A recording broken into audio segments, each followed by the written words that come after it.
हाँ, आवाज आ रही है सारे लोग।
तो आपको बताना है कौन सा डेंटेट है। आपको देखना है डोनर एटम कितने हैं।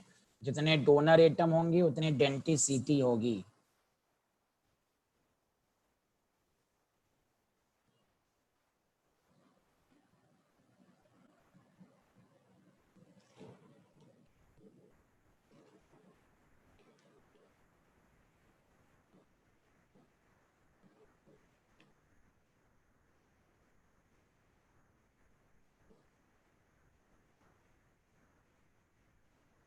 देखिए, एक डोनर एटम ये है, एक डोनर एटम ये है।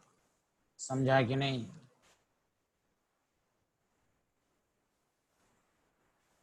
एक डोनर एटम ये है, एक डोनर एटम ये है। कितने डोनर एटम है? 4। तो 4 is the correct answer. Donor atom जितने होंगे उतनी डेंटिसिटी होगी। तो ये लिगेंड जो है वो टेट्रा डेंटेट है। बताइए, सबको समझ में आया?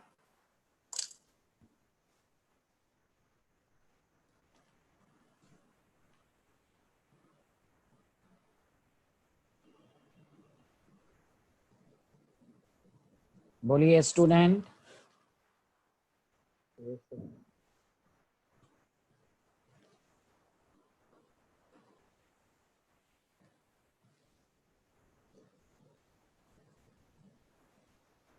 फराज, समझ में आया? Yes sir.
वेनाडियम का एटॉमिक नंबर 23, क्रोमियम का 24, आयरन का 26, रुथेनियम का 44।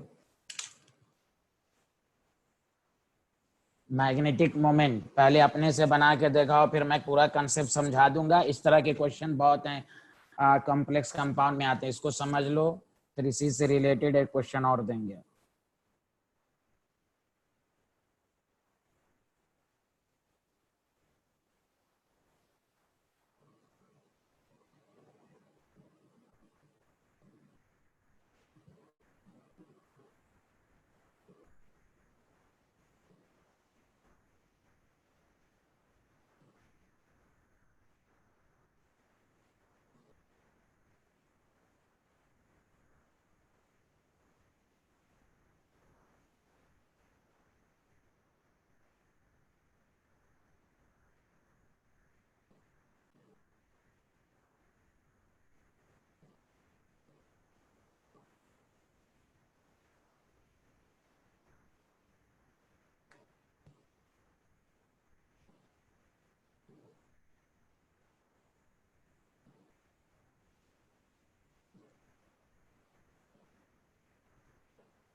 चलिए मैं आपको कंसेप्ट समझाता हूँ, सारे लोग ध्यान दीजिए।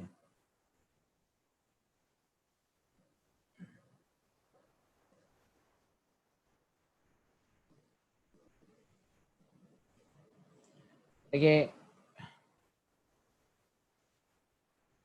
वेनाडियम का एटॉमिक नंबर 23 है। अब यहाँ पर जो आपको चार्ज आएगा वेनाडियम पर, एक मिनट, वेनाडियम का क्या था, हाँ, तो वेनाडियम पर कितने चार्ज आएंगे, 2+। तो वेनाडियम पर 2+ आएंगे, तो आर्गन, यहाँ पर आर्गन 3D4, आर्गन 3D3, यहाँ पर आ जाएंगे आर्गन 3D2।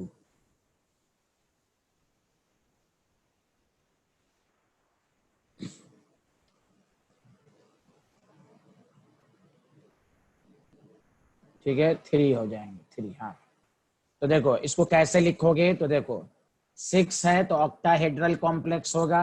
ऑक्टाहेड्रल कॉम्प्लेक्स में याद रखो Eg, आपको मालूम है Eg में 2 ऑर्बिटल होते हैं और T2G में 3 होते हैं। तो आपको मालूम है, एक मिनट, Eg नीचे होता है, सबको मालूम है ना ऑक्टाहेड्रल में, और T2G नीचे होता है, Eg ऊपर हो जाता है। तो आपको इसी तरह लिखना है, T2G में 3 ऑर्बिटल होते हैं, ये सबको मालूम है, Eg में तो T2G Eg। आपको इस तरह, चूंकि स्ट्रॉन्ग फील्ड लिगेंड है, 3 है तो 3 में पेयरिंग नहीं होगी, इस तरह तो यहाँ पर नंबर ऑफ अनपेयर्ड इलेक्ट्रॉन 3 हैं। उसी तरह वेनाडियम के बाद क्या था आपके पास, आयरन। आयरन पर भी +2 चार्ज होगा, तो जब इसका होगा तो आर्गन आयरन पे जो होता है तो 3d6, और 3d6 जब होगा तो आपको मालूम है 1 2 3 पेयरिंग यही हो जाएगी। तो यहाँ पर नंबर ऑफ अनपेयर्ड इलेक्ट्रॉन कितने होंगे, आयरन में 0। उसके बाद इसलिए आपको पेयरिंग करके लिखना है। आयरन के बाद रुथेनियम, रुथेनियम का कितना होता है 44, इसको कैसे लिखते हैं, krypton 4d7 5s1, exceptional case रहता है। रुथेनियम पर कितने चार्ज होंगे, +3, तो क्रिप्टन 1 और 2 इसमें से कितने हो जाएंगे 5। 5 का मतलब ये हुआ कि भाई इसी में पेयरिंग हो जाएगी, 1 2 3 4 5। नंबर ऑफ अनपेयर्ड इलेक्ट्रॉन कितने आ जाएंगे 1। उसी तरह Cr पे +2 24, आर्गन 4s1 हो गया 1, और 3d4, 3d4।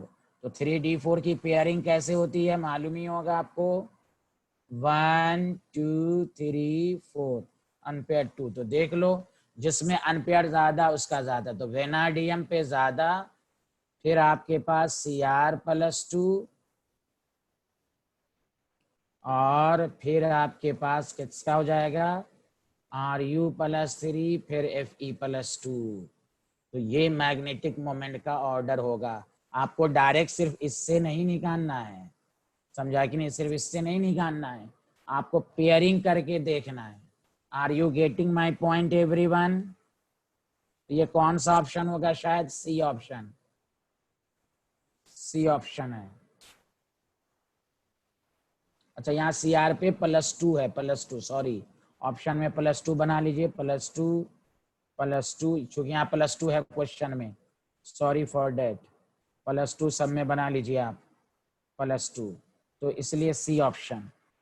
बताइए सबको समझ में आया कि नहीं आया, जल्दी बोलिए, बताइए, आप बताइए, मैंने डिटेल में समझा दिया। पेयरिंग सब स्ट्रॉन्ग लिगेंड्स हैं इसमें, साइनाइड भी स्ट्रॉन्ग लिगेंड्स हैं और NH3 भी स्ट्रॉन्ग लिगेंड्स हैं, जल्दी बताइए आया या नहीं आया। Faraz, Varun, yes sir, clear है सर। समाज, सब लोग बताओ भाई, कोई बता ही नहीं रहे हो। आगे सर।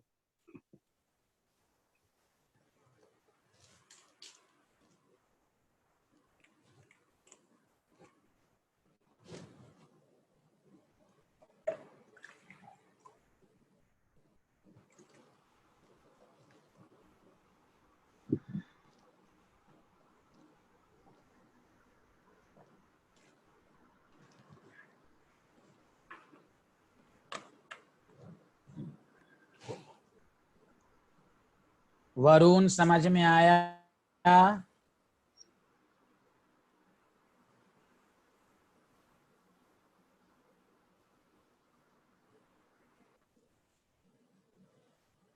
हाँ, स्ट्रॉन्ग फील्ड लिगेंड में पेयरिंग होती है। अब पेयरिंग T2G EG में देखिए, ऑक्टाहेड्रल है तो स्प्लिट करने के बाद T2 नीचे रहता है और EG ऊपर रहता है। लिख लिया आप लोगों ने? मैं इसी से रिलेटेड अभी मैं क्वेश्चन दे रहा हूं, आप लोग बनाइए।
बनाइए।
लिख लिया आप लोगों ने? देखिए मैं बताता हूँ, इसमें हो सकता है आपको लैंग्वेज ना समझ में आता हो। Anionic and cationic species of this, यहाँ पर आपको इस तरह देखना है, गौर से सुनिए।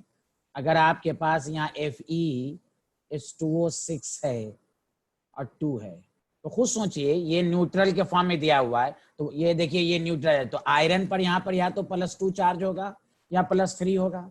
इसका मतलब कॉम्प्लेक्स पर, तो आयरन पर या तो आयरन Fe+2 के फॉर्म में हो सकता है या Fe+3, इसलिए कहा गया केटायनिक स्पीशीज। तो यहाँ पर कुछ नहीं दिया था, इसलिए आप मानिएगा वाटर न्यूट्रल है तो आयरन पे चार्ज या तो +2 या +3 आ सकता है। तो इसको क्या लिखिएगा 3d6, इसको क्या लिखिएगा 3d5। यहाँ पर अनपेयर्ड इलेक्ट्रॉन जो होंगे 3d5 का मतलब, चूंकि यहाँ पर वीक लिगेंड है तो कुछ होगा नहीं, तो डायरेक्ट आप इस तरह लिख दीजिए 1 2 3 4 5 6, 4 अनपेयर्ड इलेक्ट्रॉन होंगे। समझा कि नहीं? और 3d5 में अनपेयर्ड इलेक्ट्रॉन कितने होंगे 5। अब 4 है तो जब अनपेयर्ड इलेक्ट्रॉन 4 होता है तो हम मैग्नेटिक मोमेंट कैसे निकालते हैं, 4 × 4 + 2। माय गॉड,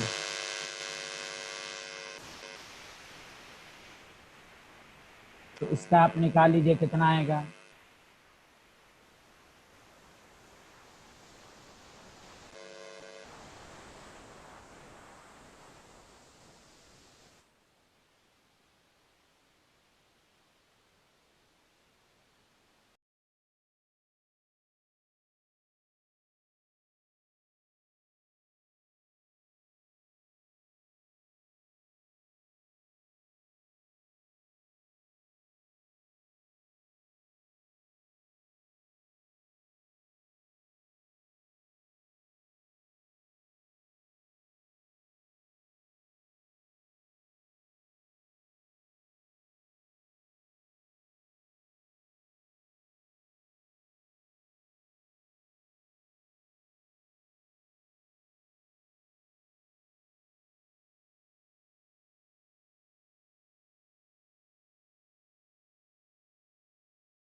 हाँ, तो हम आपको बता रहे थे कि आयरन H2O6 है, समझा कि नहीं?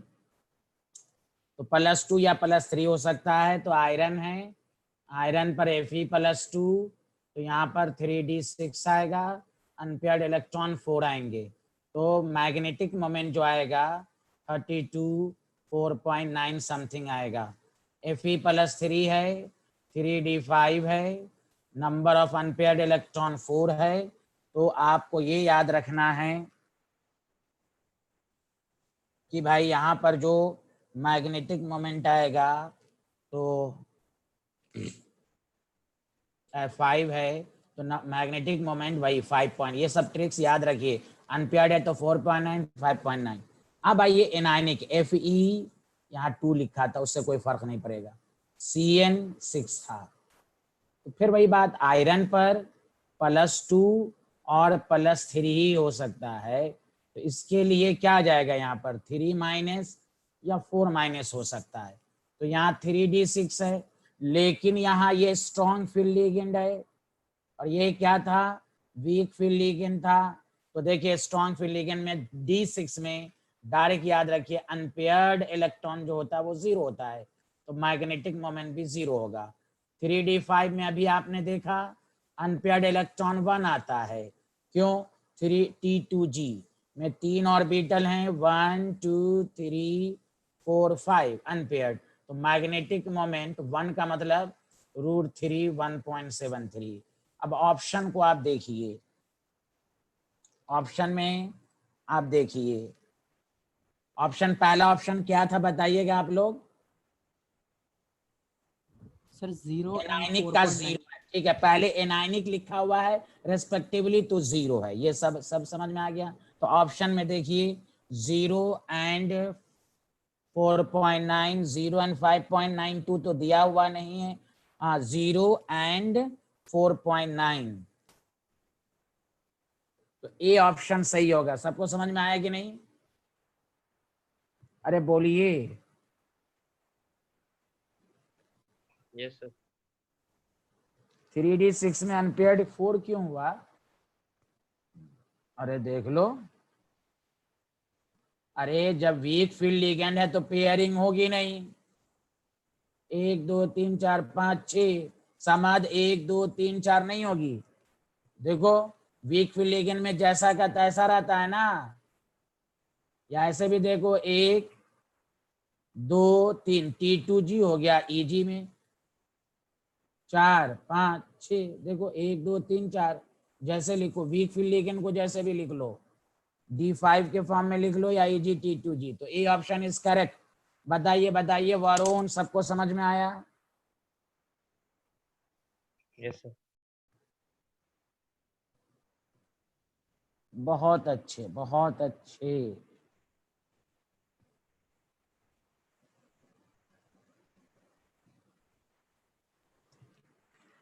अब एक डायरेक्ट थ्योरी से रिलेटेड क्वेश्चन है, और मैं इस क्वेश्चन का कि आप देखो कंपटीशन में कैसे पढ़ जाता है, ये नहीं कि मेन इंपॉर्टेंट पॉइंट कुछ भी दे सकता है, और मैं आपको कहूंगा कि वो टॉपिक पढ़ लीजिएगा, the compound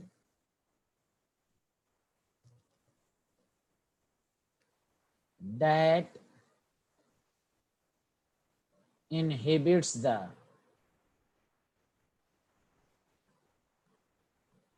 growth of tumors. A. Trans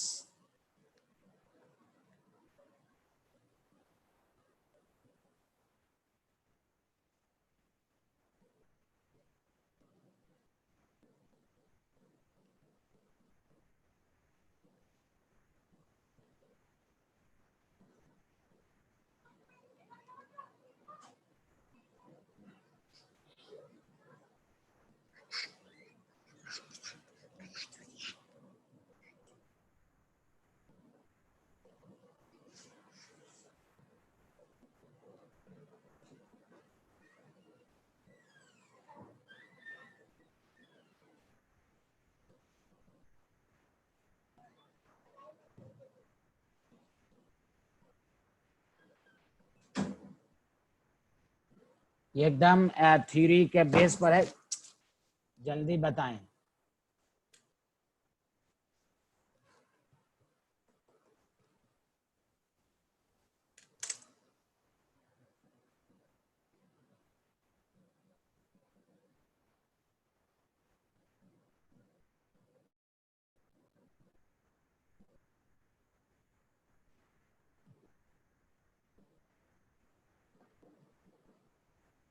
चलिए नहीं मालूम है, हम बता देते हैं। सिस्प्लेटिन, इसको सिस्प्लेटिन भी कहते हैं। और आप ये एनसीईआरटी में, मैं इसलिए कह रहा हूँ लास्ट पेज पर कोऑर्डिनेशन कंपाउंड की एप्लीकेशन है, तो ये मत समझिएगा, क्वेश्चन कहीं से भी आता है, कोऑर्डिनेशन कंपाउंड की एप्लीकेशन में पढ़ लीजिएगा। Are you getting my point? ये फॉर्मूला याद कर लीजिएगा, सिस्प्लेटिन, PTCl2, इसका आईयूपी नाम भी आपको मालूम होनी चाहिए, डायमीन डाइक्लोराइडो प्लेटिनम सिकन। लेकिन सिस फॉर्म याद रहेगा सबको, रेफरेंस मैंने दे दिया, कोऑर्डिनेशन कंपाउंड का लास्ट पेज, एप्लीकेशन को पढ़ लीजिएगा। अरे बोलो यार, सबको समझ में आ गया? हाँ, तो ये सब डायरेक्ट ये नहीं कि आप सिर्फ मेन कंपटीशन में हर कुछ मेन होता है, ये फंडा हमेशा याद रखिएगा, सब मेन होता है कंपटीशन में। अब मैं क्वेश्चन दे रहा हूं, इस पर 2 क्वेश्चन मैं दूंगा। 3 कॉम्प्लेक्स है आपके पास। नंबर 1,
अफान का ए आंसर आया, और लोगों का आंसर ही नहीं आ रहा है।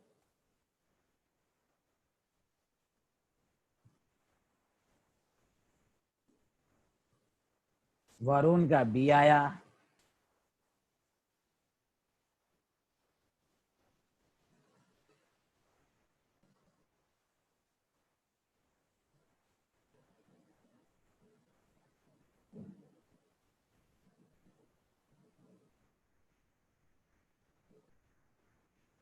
देखिए, इस क्वेश्चन का आंसर देना है तो आपको स्पेक्ट्रोकेमिकल सीरीज पहले याद होनी चाहिए, समझा। इसमें Cl है, वाटर है और अमोनिया है। तो order of strength of ligand, जब सबसे स्ट्रॉन्गर लिगेंड्स कौन हैं, तो ammonia, then water, then Cl-। और ये आपको याद रखना है, जो सबसे ज्यादा होता है आई बर्बादी, समझा कि नहीं, आपके नोट्स में होगा। सनी क्लास से फरार, सनी क्लास से फरार, F-। ओ ऑक्जेलेटो, ओ ऑक्जेलेटो, पानी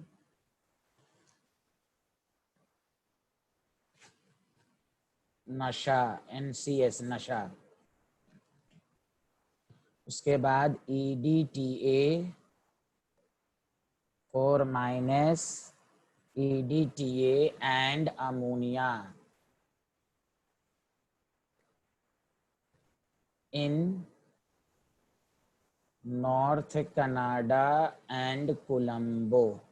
ये ऑर्डर आपको याद होनी चाहिए, स्ट्रॉन्गर लिगेंड।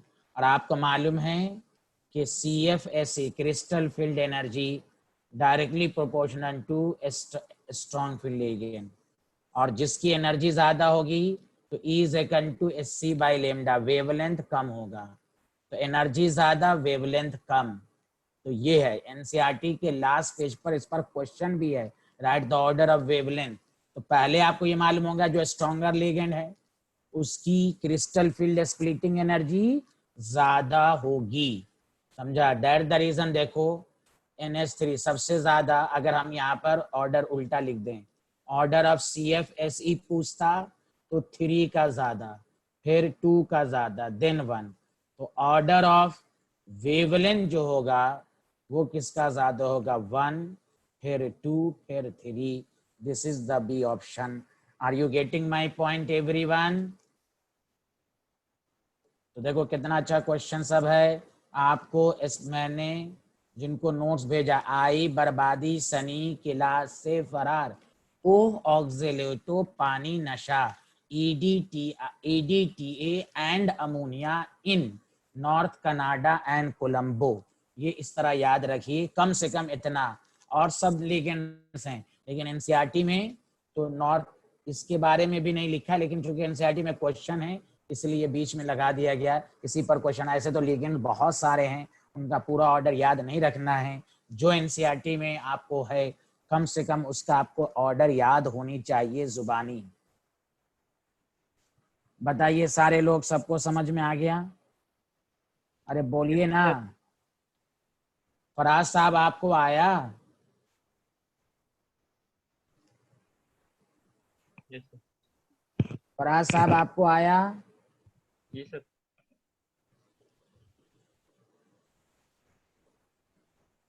चलिए, थैंक यू।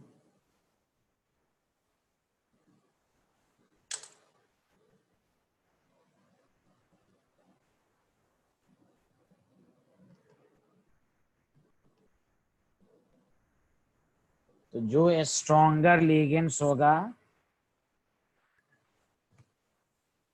उसी पर उसी की CFC वैल्यू ज्यादा होगी तो वेवलेंथ भी ज्यादा है।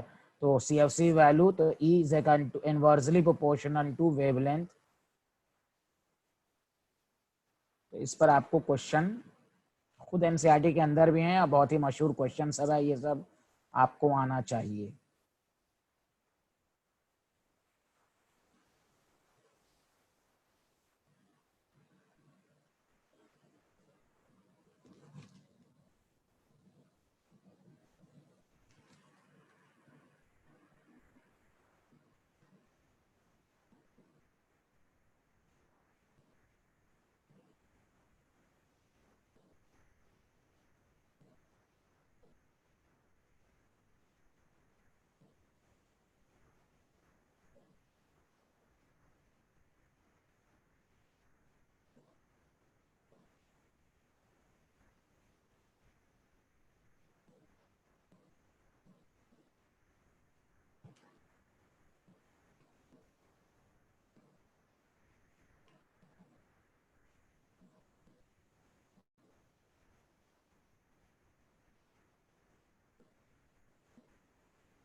आपको ऑर्डर ऑफ स्टेबिलिटी चूज करना है। मैं ऑप्शन दे देता हूं।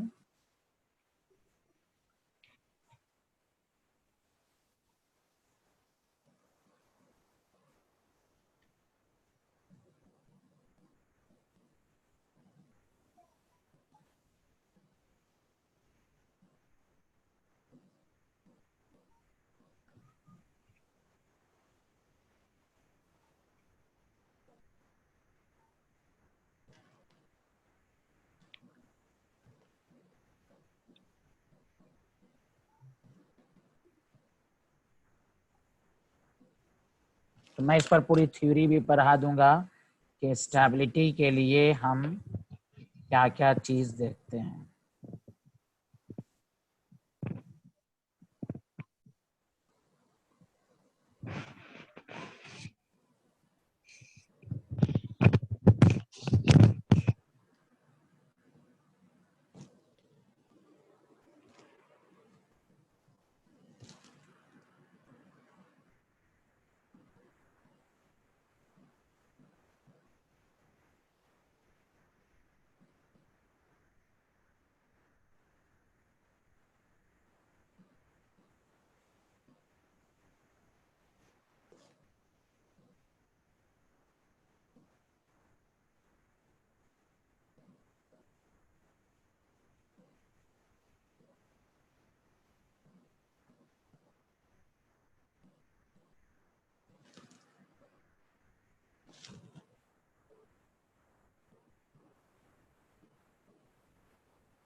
इसका आंसर फोर्थ होगा।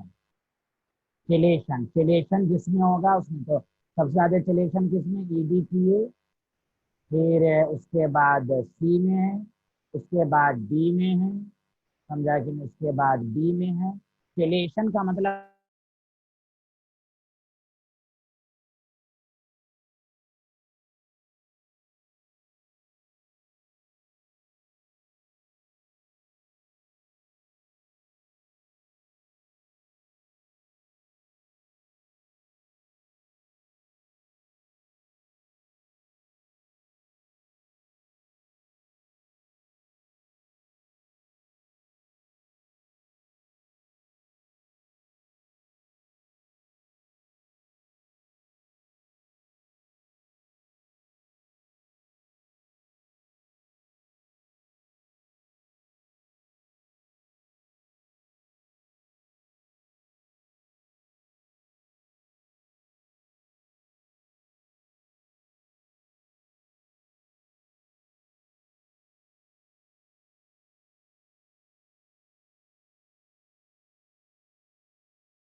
हाँ आवाज आ रही है भाई?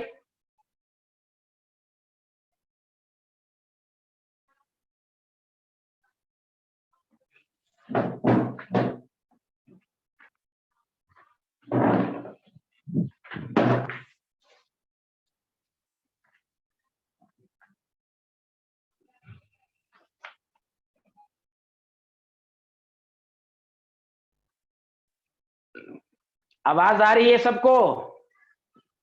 Yes sir. Yes, sir. Good, बहुत अच्छे। तो हम ये कह रहे थे कि स्टेबिलिटी ऑफ कॉम्प्लेक्स कंपाउंड, पहले कॉन्सेप्ट समझ लो। कॉम्प्लेक्स कंपाउंड का स्टेबिलिटी जो है वो किन किन बातों पर डिपेंड करता है, ये जानना जरूरी है। ये समझ लोगे तो फिर क्वेश्चन हो जाएंगे आपसे। तो देखो, सबसे देखो स्टेबिलिटी के बहुत सारे रीजन है। देखो, oxidation state of central atom ज्यादा होगा तो स्टेबिलिटी ज्यादा होगी। चेलेशन का मतलब ये होता है कि बॉन्ड ज्यादा बनाएगा। चेलेशन का मतलब हुआ ring forming ligand. Ring forming ligand होगा तो आपको स्टेबिलिटी ज्यादा होगी। स्ट्रेंथ ऑफ लीगेंड, जितना स्ट्रॉन्गर लीगेंड होगा तो क्रिस्टल फील्ड ज्यादा होगा। लेकिन मेन यहां पर यह है कि सर हम प्रीफर्ड मेथड किसको देखेंगे, मेन ये है। समझा? तो याद रखना सबसे टॉप प्रायोरिटी जब भी स्टेबिलिटी का हो तो क्वेश्चंस में देखो कार्बन डोनर वाला लीगेंड है कि नहीं। चाहे इसमें चेलेशन रहे ना रहे, कार्बन डोनर सबसे अच्छा। क्यों? कार्बन मोनोऑक्साइड सबसे स्ट्रॉन्गर लीगेंड्स हैं। तो कार्बन डोनर सबसे, उसके बाद हम सेकंड फैक्टर चेलेशन देखेंगे, उसके बाद अदर फैक्टर सब देखेंगे। तो फिर से बताओ, चेलेशन से भी ज्यादा आपको कार्बन डोनर वाला फैक्टर है। कौन सा फैक्टर है? Carbon donor. जैसे अगर मान लिया क्वेश्चन में ये दे दिया जाता एग्जाम्पल में कि अगर आपके पास NiEDTA है, अभी था ना आपके पास 2-, असम में देखो ऑक्सीडेशन स्टेट सेम है, A से लेकर E तक, Ni पर +2 ये दे देता और आपको FeCN6 दे देता, सॉरी NiCN6 आपको 4- तो 2 हो जाता। तो ऑक्सीडेशन स्टेट सेम है, इसमें चेलेशन है, फिर भी बी की स्टेबिलिटी ज्यादा होती। क्यों? कार्बन डोनर चेलेशन से ज्यादा डोमिनेंट है कार्बन डोनर। जितना स्ट्रॉन्गर लिगेंड होगा ऑब्वियसली वो अच्छा कॉम्प्लेक्स कंपाउंड बनाएगा। तो ये एक तो देखिए बुक में तो लिखा रहता है किन किन बातों पर डिपेंड किया। असल क्वेश्चन फॉर्मिंग तरीका क्या है, सॉल्विंग तरीका क्या है कि प्रायोरिटी को देखना है। सबसे पहले कार्बन डोनर मोर प्रीफर्ड, उसके बाद चेलेशन, उसके बाद स्ट्रेंथ ऑफ लिगेंड। बताइए, तो सबको समझ में आया? वो ऑर्डर सबको समझ में आया था? अरे बोलिए, जी सर। आवाज नहीं आ रही है? अरे बोलो ना, अनम्यूट हो सब लोग। Yes sir.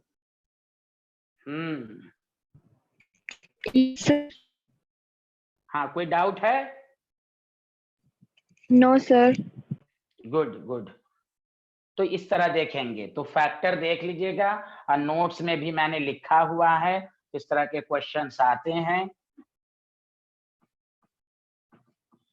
चिलेशन से ज्यादा डोमिनेंट फैक्टर है कार्बन डोनर, क्योंकि कार्बन डोनर सबसे स्ट्रॉन्गर है। उसके बाद आप चिलेशन को देखिए, जो जितना ज्यादा चिलेशन बनाएगा यानी ज्यादा रिंग बनाएगा उतना स्टेबल होगा।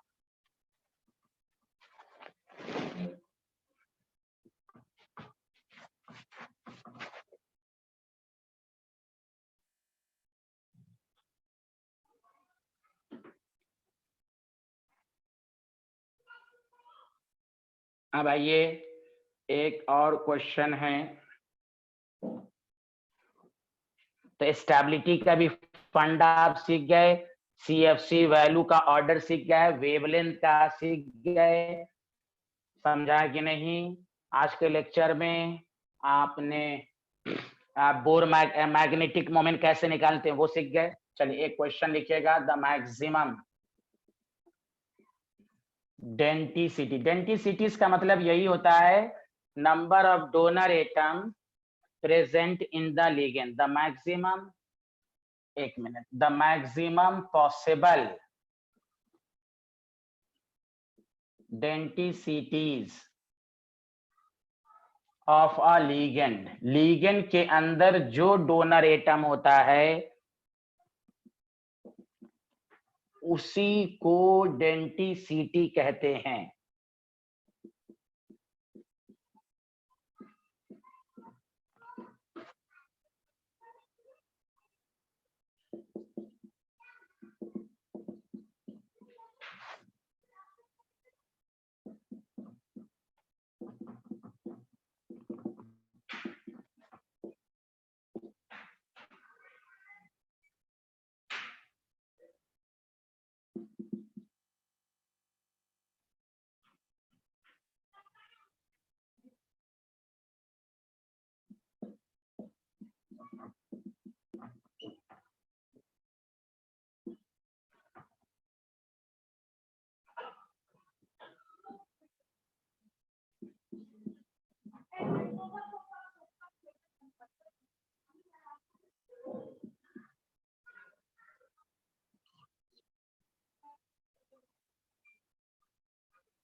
इसमें एक नई नॉलेज भी मैं दूंगा आपको, अगर आप जानते हैं तो टिक कर दीजिए।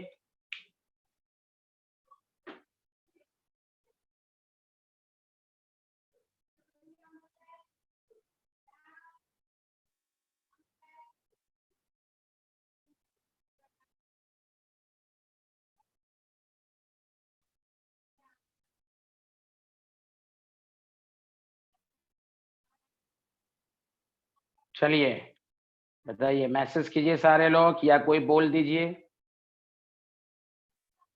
आवाज क्लियर आ रही होगी?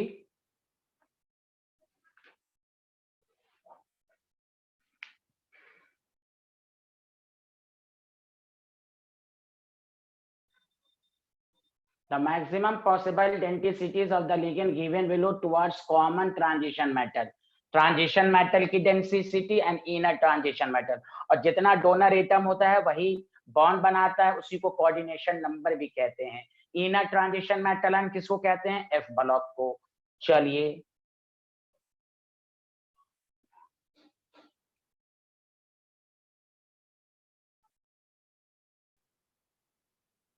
मैसेज नहीं पहुंच रहा है, किस पर मैसेज कर रहे हैं आप लोग?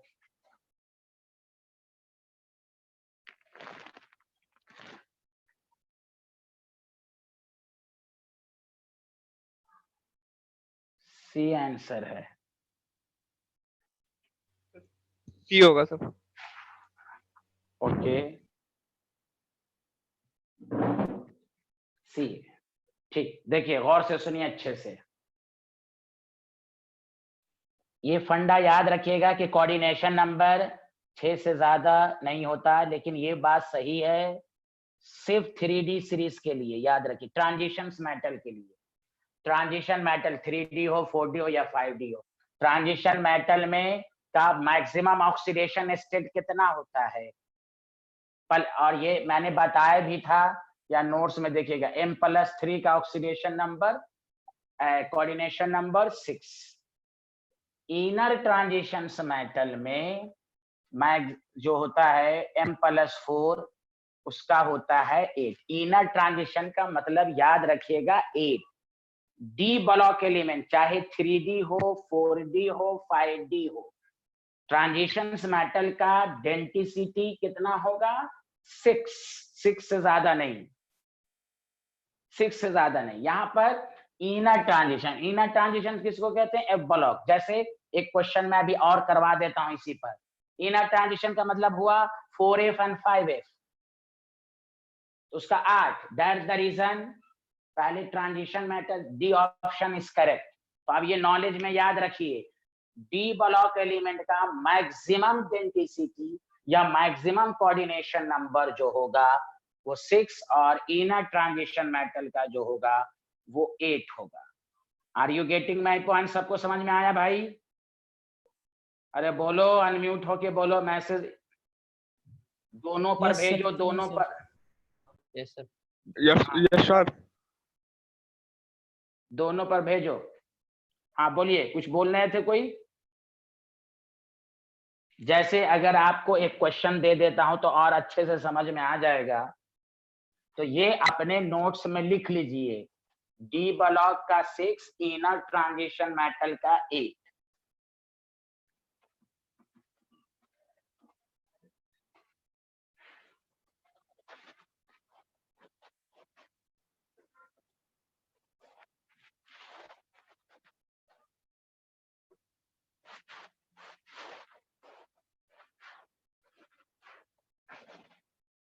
जैसे एक मैं क्वेश्चन दे देता हूं इसी से related, the coordination number of thorium, thorium inner transition metal है, एफ ब्लॉक में आता है, इन K4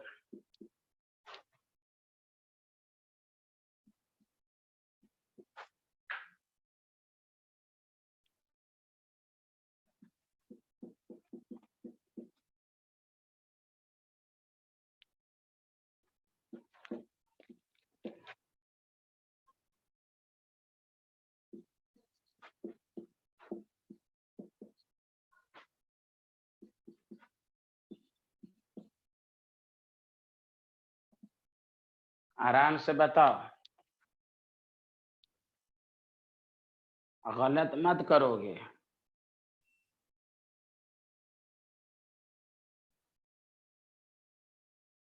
देखो थ्योरी, पहले तो थोरियम पर चार्ज बताओ, थोरियम का ऑक्सीडेशन स्टेट बताओ, इसमें कितना है? थोरियम का ऑक्सीडेशन स्टेट बताओ कितना है इसमें?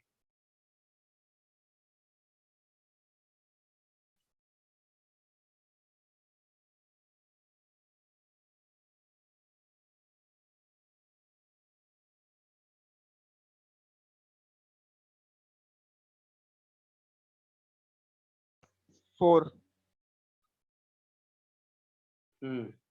4 है। और इन अभी बताया भी था ना, +4 का मैक्सिमम कोऑर्डिनेशन नंबर बोलो कितना होता है? अभी बताया था, कितना होता है बोलो? 8। हाँ, जबकि तुम करोगे तो 4 2 8, ये मोनोडेंटेड है या बाइडेंटेड है, तो 4 2 8, 8 2 10 होना चाहिए, लेकिन क्या आंसर दोगे? 6, चूंकि यहाँ पर ये फ्लेक्सीडेंटेड हो जाएगा। याद है ना फ्लेक्सीडेंटेड किसको क्या कहते हैं? जैसे एक बात बताओ, तुम इस बोर्ड लेवल पर भी पढ़े थे, Fe है, C2O4,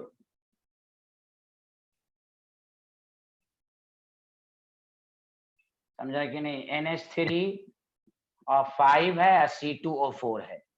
देखो 5 2 7, लेकिन यहाँ पर हम कोऑर्डिनेशन नंबर क्या बोलेंगे? 6। ये यहाँ पर क्या ऐड करेगा, मोनोडेंटेट। उसी तरह यहाँ पर चारों का कोऑर्डिनेशन नंबर बाइडेंटेट की तरह बिहेव नहीं करेगा, कुछ बाइडेंटेट होगा, कुछ मोनोडेंटेट होगा, उसी को कहते हैं फ्लेक्सीडेंटेट। फ्लेक्सी का मतलब होता है जो वेरिएबल डेंटिसिटी शो करे। तो वेरिएबल डेंटिसिटी कौन शो करता है, कोई भी पूछे। बाइडेंटेट का मतलब क्या होता है, डेंटिसिटी 2 भी और 1 भी, इस तरह पढ़ेंगे, 2 भी और 1 भी। मोनोडेंटेट ऑलवेज 1, ट्राइडेंटेट हो, हेक्साडेंटेट हो, ये सब। अगर हेक्सा 6 है तो 6 भी हो सकता है, 5 भी हो सकता है, 4 भी हो सकता है। This is called flexidentate ligand. जैसे यहाँ पर 5 और 2 7 होना चाहिए, लेकिन आपको मालूम है आयरन डी ब्लॉक एलिमेंट है, 6 से ज्यादा नहीं हो सकता, तो 5 और इसका 6। उसी तरह 4 2 8, 8 2 10, 2 हो गया, तो यहाँ पर 6, तो 6 to 8, 8 हम करेंगे। बोलिए, आया सबको समझ में? कुछ तो बोलिए।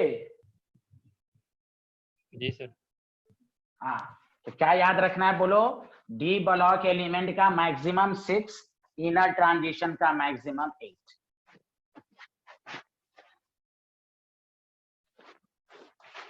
अरे वरुण, समझ में आ रहा है?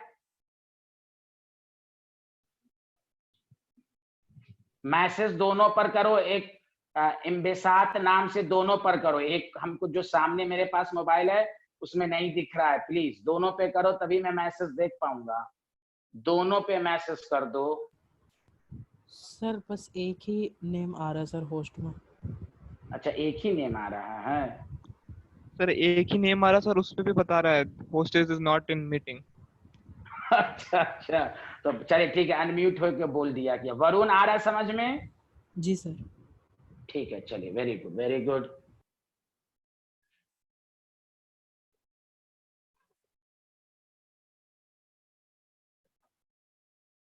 कल भी यही होगा, कॉम्प्लेक्स कंपाउंड ही कल चलेगा, उसके बाद डीएफ ब्लॉक चलेगा। कल भी कोऑर्डिनेशन कंपाउंड, क्योंकि आइसोमर वगैरह का भी क्वेश्चंस हो जाएगा पूरा।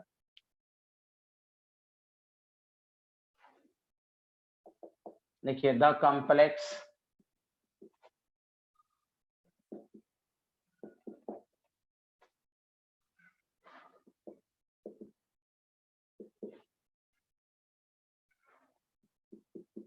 क्रिस्टल फिल, एकदम direct question, crystal field splitting energy, जो स्ट्रॉन्ग लिगेंड होता है उसका ज्यादा होता है, बस यही कंसेप्ट लगाइएगा, गलत मत कीजिएगा।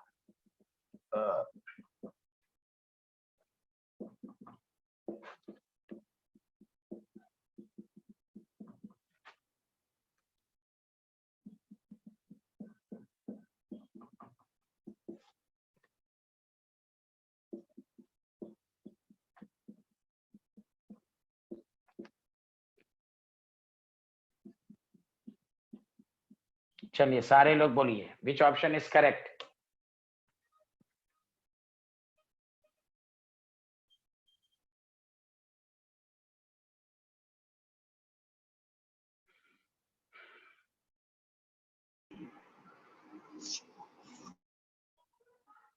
विच option is correct? C. C. और सब बताएं। Sir C option. C option, good. Daman, Arisha, Umama, Abbas, Varun,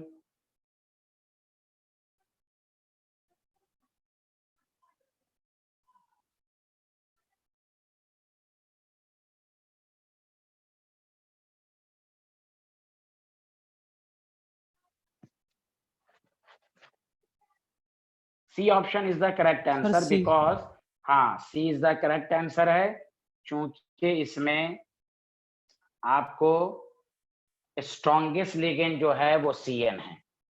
that the reason C is the correct answer. इसी से रिलेटेड मैं दे रहा हूं क्वेश्चन स्प्लिटिंग की पूरी तरह अच्छे से आ जाए। कल के लेक्चर में मैं बॉन्डिंग और आइसोमर को लूंगा, बस आप बॉन्डिंग और आइसोमर को अच्छे से पढ़ के आइए। ये तो आज ये पता चल गया कौन स्ट्रॉन्गर लिगेंड है, वीक लिगेंड कौन है, मैग्नेटिक मोमेंट कैसे निकालते हैं, स्टेबिलिटी कैसे चेक करते हैं, ये सब आपने देखा। समझा? अब आपको जो करना है लेक्चर में देख कर आइएगा तो आपको और मजा आएगा, नहीं पढ़ के आइएगा तो आपको उतना मजा नहीं आने वाला है। एक क्वेश्चन कभी कभी दे देता है, देखिए एनसीईआरटी में वैल्यू तो लिखी हुई है, इस पर क्वेश्चन नहीं दिया है, तो हो सकता है क्वेश्चन इस तरह का बने। ध्यान दीजिएगा, the CFSE crystal field splitting एनर्जी या stabilisation energy of FeS2O6 Cl2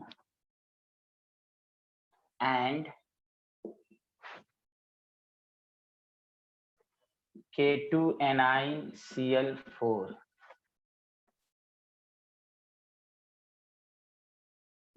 respectively.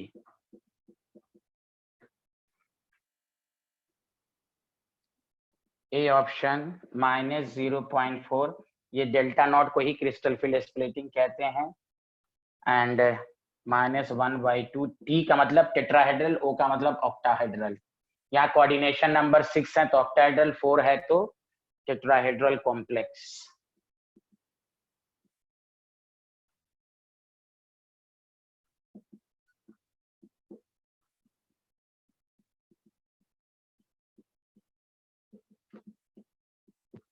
अब देखो एनसीईआरटी में क्वेश्चन है, लेकिन हम बताएंगे एनसीईआरटी में क्या दिया हुआ है, इसलिए इसके बेसिस पर आपको क्वेश्चन पूछ सकता है। पहले आप अपने से देखिए,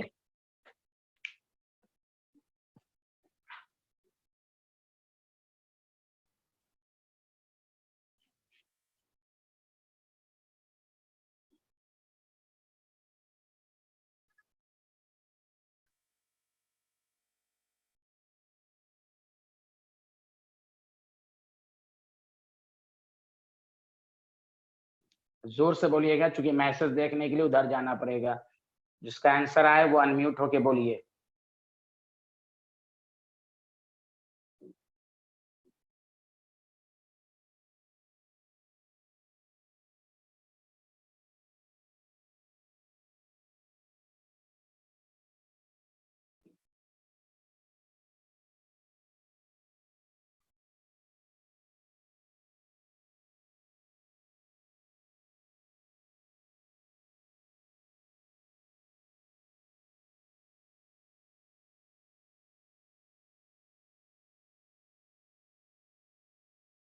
जी अच्छा,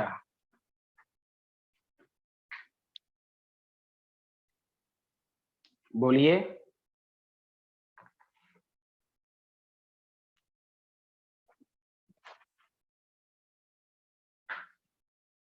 देखिए FeS2O6 है, ऑक्टाहेड्रल है। देखिए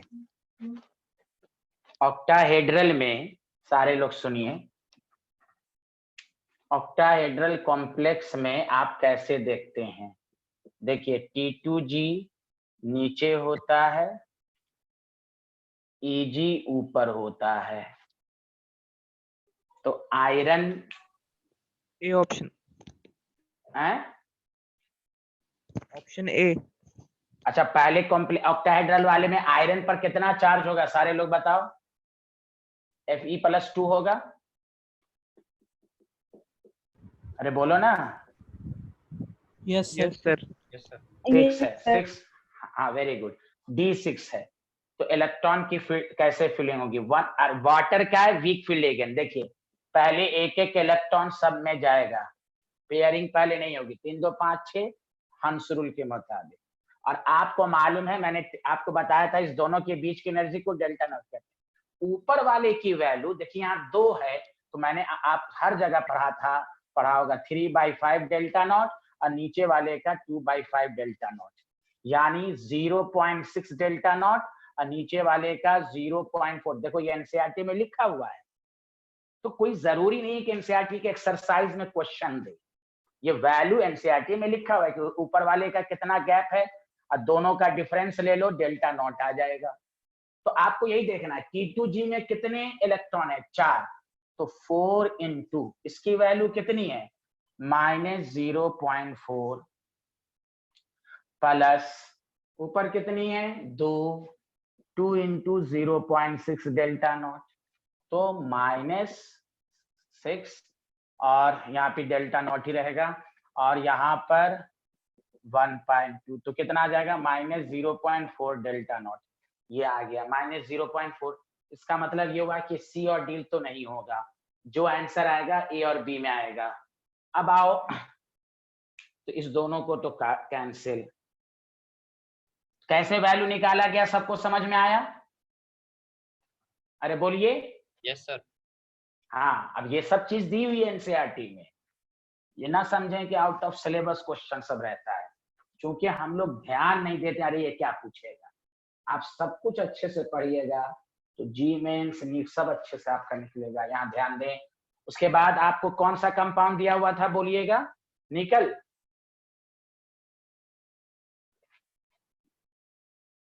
जी सर। हाँ, निकल पर भी कितना चार्ज होगा? +2। बोलो। यस ऑक्सीडेशन, हाँ ऑक्सीडेशन से +2 है, ठीक है।